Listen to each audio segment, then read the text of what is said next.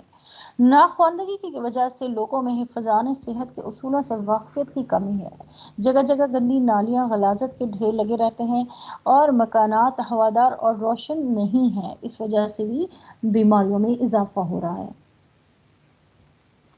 Next جی ہم دیکھ لیتے ہیں صحت کے مسائل اور ان کا حل۔ حکومت کو چاہیے کہ وہ شعبہ صحت کے لیے زیادہ بجٹ مختص کرے، ہسپتالوں میں طبی سہولیات فراہم کی جائیں، ڈاکٹر اور دیگر سٹاف کی کمی کو دور کیا جائے، افراد آبادی پر قابو پایا جائے، حفظان صحت کے اصولوں سے لوگوں کو واقفیت دلائی جائے، غیر متوازن غذا وغیرہ جیسے مسائل شعبہ صحت کو درپیش شرح آبادی کو قابو میں رکھنے کے لیے بھی مؤثر اقدامات کیے جائیں، اشیاء خوردنوش میں ملاوٹ کو ختم کرنے کے اقدامات کیے جائیں، غیر تربیت یافتہ عطائی ڈاکٹروں کی حوصلہ شکنی کی جائے اور عوام میں ان کے خلاف شور بیدار کیا جائے۔ اب ذرا ڈسکس کر لیتے ہیں، دیکھ لیتے ہیں، جائزہ لیتے ہیں major features of Pakistan society and culture, یعنی کہ پاکستان معاشرے اور ثقافت کی نمایاں خصوصیات کیا ہیں۔ ثقافت کا مفہوم دیکھتے ہیں کیا ہے۔ کسی قوم کی شناخت اور اس کی ثقافت سے کی جاتی ہے۔ کسی قوم کے افراد جب مدتوں سے ایک سرزمین پر مل جل کر رہ رہے ہوں تو ان کے ہاں مشترکہ قدریں، رسم و رواج، انداز زندگی، آئلی قوانین، تفریحات، کھیل، فنون اور مجلسی زندگی کے اصول دیکھے جا سکتے ہیں۔ یہی خصوصیات اس قوم کو دوسری قوم سے مختلف اور ممتاز بناتی ہیں۔ ثقافت کا تعلق ہر قسم کے علوم و فنون، عقائد، قوانین اور رسم و رواج سے ہوتا ہے۔ یہ انسانوں کے افکار اور اعمال سے بھی متعلق ہوتی ہے۔ ثقافت ایک کل ہوتی ہے جو کسی علاقے میں رہنے والے انسانوں کی ارادی غیر ارادی افعال کی بدولت پروان چڑھتی ہے۔ اس طرح ان لوگوں کے عقائد، رسم و رواج، علم و فنون، قوانین، معاشرتی رویے اس میں شامل ہو جاتے ہیں۔ پاکستانی معاشرے اور ثقافت کی نمایاں خصوصیات جو ہیں، نمبر 1 جو ہے وہ ہے سوشل ویلیوز، یعنی معاشرتی قدریں۔ پاکستان کے تمام علاقوں اور صوبوں میں اعلیٰ اور منفرد معاشی قدریں پائی جاتی ہیں۔ بزرگوں کا احترام، چھوٹے سے محبت اور خواتین کو احترام کی نظر سے دیکھا جاتا ہے۔ لوگ ایک دوسرے کے دکھوں اور خوشیوں میں شریک ہوتے ہیں۔ دیہی علاقوں میں بزرگوں پر مشتمل پنچایتیں بہت سے تنازعات کو مقامی سطح پر ہی حل کر لیتی ہیں۔ اور اس کے بعد غذائیں، پاکستان کے مختلف علاقوں میں مختلف غذائیں پسند کی جاتی ہیں۔ پنجاب اور سندھ میں سبزیاں، دالیں، گوشت، چاول بہت مرغوب ہیں۔ خیبر پختونخوا اور بلوچستان میں گوشت، خشک و تازہ پھل، گندم، جو اور چاول کھانے میں استعمال ہوتے ہیں۔ پنجاب میں دودھ، لسی، جبکہ خیبر پختونخوا اور بلوچستان میں قہوہ پسند کیا جاتا ہے۔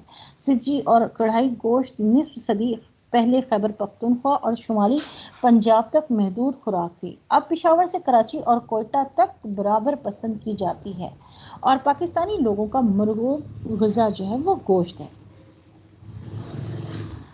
نمبر 3 پہ ہے مذہبی ہم آہنگی، ریلیجیس ہارمنی۔ برِ صغیر میں بزرگان دین نے اسلام پھیلایا تو بہت سے لوگوں نے اسلام قبول کیا۔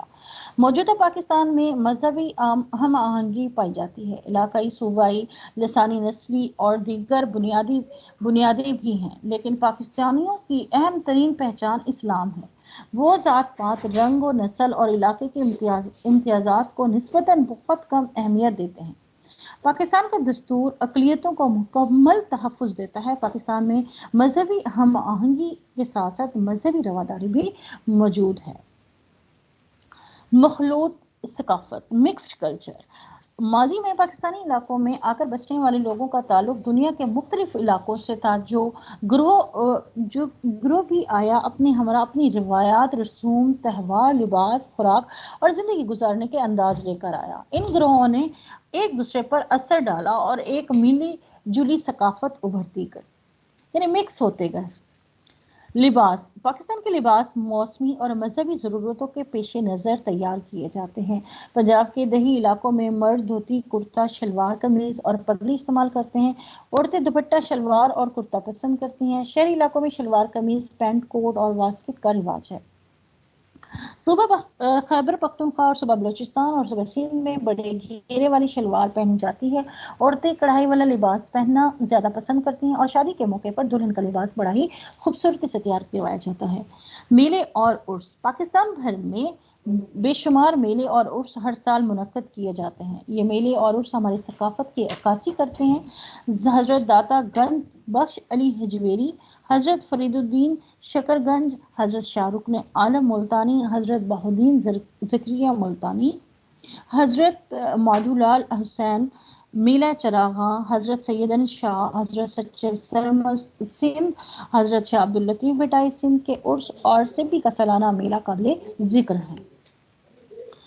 کھیل، پاکستان کرکٹ، ہاکی، اسکواش کی ٹیمیں دنیا بھر میں مشہور ہیں۔ ان کھیلوں کے ٹورنامنٹ ضلعی، ڈویژنل، صوبائی اور ملکی سطح پر منعقد کروائے جاتے ہیں۔ گلگت اور شمالی علاقوں میں پولیو کا کھیل بھی جو ہے بہت مقبول ہے۔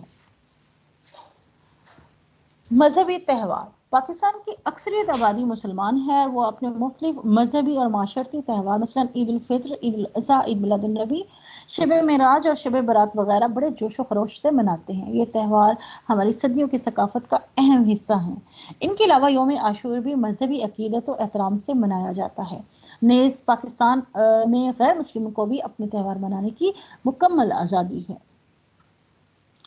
رسم و رواج، پاکستان میں عوام مختلف موقعوں پر مخصوص رسم و رواج کے مطابق عمل کرتے ہیں۔ مثال کے طور پر مسلمان بچے کی پیدائش کے فوراً بعد اس کے کان میں اذان دی جاتی ہے کہ اس سے معلوم ہو کہ وہ بفضل تعالیٰ مسلمان خاندان میں پیدا ہوا۔ کسی ملک کے کسی مسلمان کے فوت ہو جانے پر رشتہ دار، عزیز و اقارب اور تعلق دار متوفی کے گھر جمع ہوتے ہیں اور نماز جنازہ کی ادائیگی کے بعد اسے دفن کیا جاتا ہے۔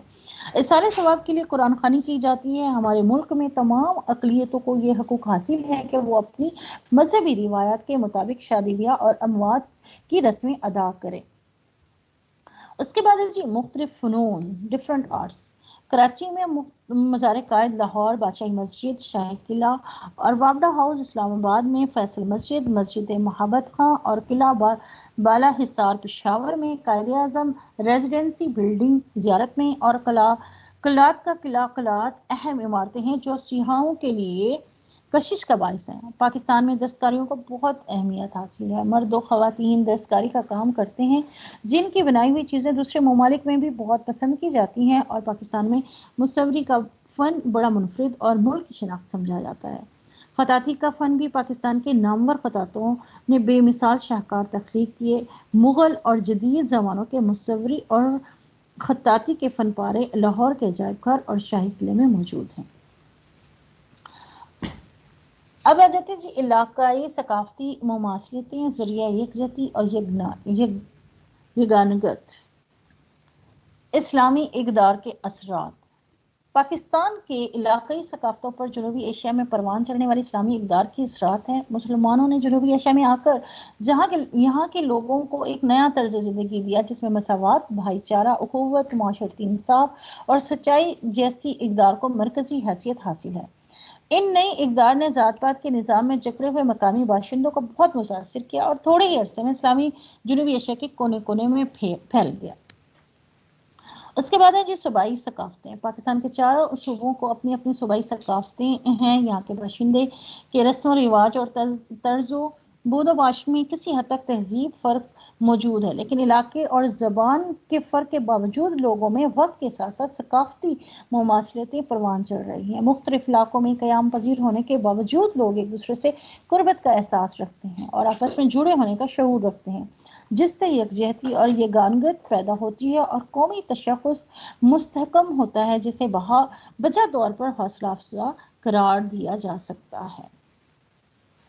مسلمان حکمرانوں کا دور۔ برصغیر پاک و ہند میں مسلمان حکمرانوں کے دور میں علم و ادب، موسیقی، مصوری اور تعمیرات، خطاطی اور لسانیات نے خوب ترقی کی۔ ان شعبوں میں مسلمان فنکاروں کے کارہائے نمایاں اور ہمارا ثقافتی ورثہ ہے، ان کے علاوہ ہمیں پہچانا جاتا ہے۔ اس کے بعد یہ تعلیمی نظام۔ ہمارا تعلیمی نظام اور پڑھائے جانے والے مضامین اور موضوعات بھی ثقافتی مماثلتوں پر توجہ مرکوز کرنے کا باعث ہیں۔ اس مشترکہ ثقافتی قدروں کو فروغ ملتا ہے۔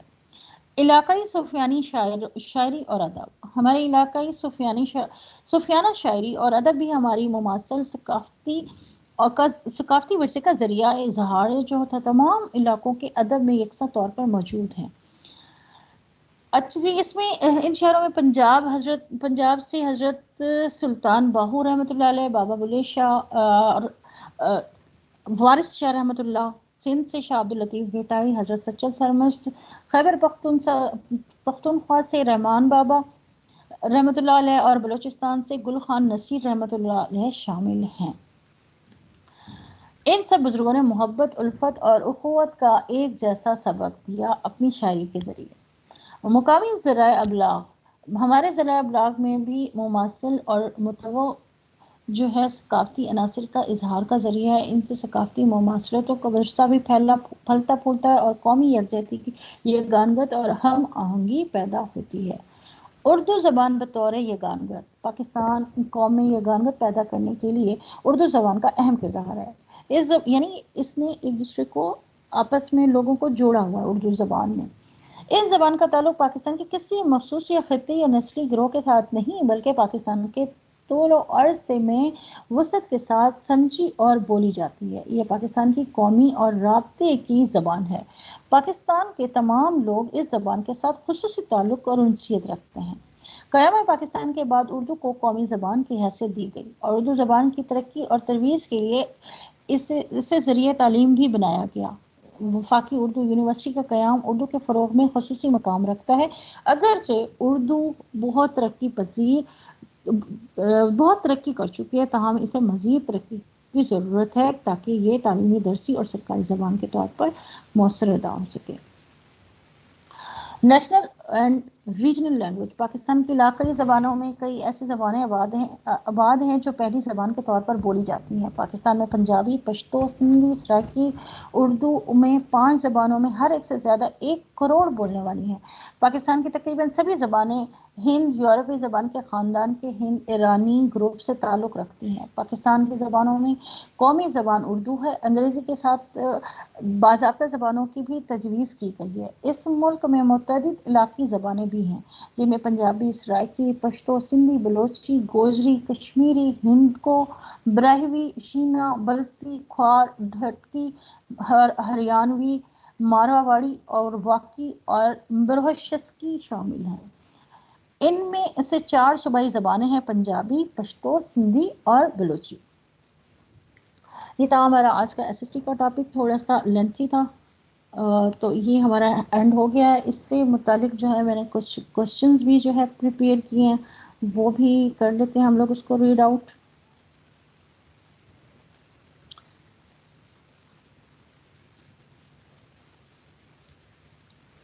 اس ٹاپک سے ریلیٹ کچھ کوشچنز میں نے یہاں پہ کیا، میں جلدی اس کو ریڈ کرتی جاؤں گی. اگر کوئی پرابلم ہو، کچھ سمجھ نہ آئے تو آپ واٹس ایپ گروپ میں جو ہے میسج کر کے وہ کنفرم کر سکتے ہیں. تو اسی سے متعلق کوشچنز ہیں ہمارے پاس. Question number 1 ہے: According to Economic Survey of Pakistan 2011-12, the population of Pakistan 18 crore 7 lakh. According to census of 1998, Pakistan population was کتنی تھی؟ 13 crore 23 lakh 502,000. According to the latest fact, density of population in excess to 26% per square kilometer. In 1950, by population, Pakistan was the largest country in the world. 13th number پہ تھا. Punjab is the province of Pakistan population largest province ہے. of Pakistan population lives in Punjab. 54% population Punjab کی جو ہے وہ Punjab, 54% of population جو ہے وہ پنجاب کی ہے. In Punjab, the average number of person per square kilometer جو ہے وہ 354% جو ہے لوگ جو ہیں موجود ہیں پنجاب میں. In Balochistan, the average number of person per square kilometer 19% per square kilometer in Balochistan. In Sindh, the average number of person per square kilometer is 213. In Pakistan, census is held after every ابھی ہم نے اس کو سارا یہ red کیا، اسی میں سے یہ کوشچن ہے 10 سال کے بعد جو ہے وہ مردم شماری ہوتی ہے. نیکسٹ دیکھتے ہیں جی. The climate of our northern mountain ranges is very cold. Which is the largest and almost densely populated city of Pakistan is located along the coast of the Arabian Sea? Karachi ji. Karachi جو ہے وہ موجود ہے. The population of Pakistan lives in city with 55 million population lives in cities. According to the data 2011-12, males constitute the total population of Pakistan, 51% males. According to the data of 2011-12, females constitute the total population of Pakistan. Females کی جو ہے population کتنی تھی وہ 49% تھی according to 2011-12 کے مطابق. When did Shah Jahan appoint Delhi as his capital instead of Agra? 1647 میں. Who completed the first Urdu Diwan? Sultan Muhammad Qutb Shah. Sultan Muhammad Qutb Shah. How many major accents and dialects Punjabi language have? 6. The best accent of Punjabi language is Mahjahi. The name of poet whose collected of poetry in Shah Jo Risalo, Shah Abdul Latif. Shah Abdul Latif کا رسالے کا نام ہے شاہ جو رسالہ. The name of the first book of Pashto language. Pashto language کی پہلی بک کا نام ہے Pata Khazana. Urdu is a Turkish word and its mean army. لشکر اردو کا جو میننگ ہے. Which was the city made capital by Shah Jahan in 1647 to place of Agra? Madras.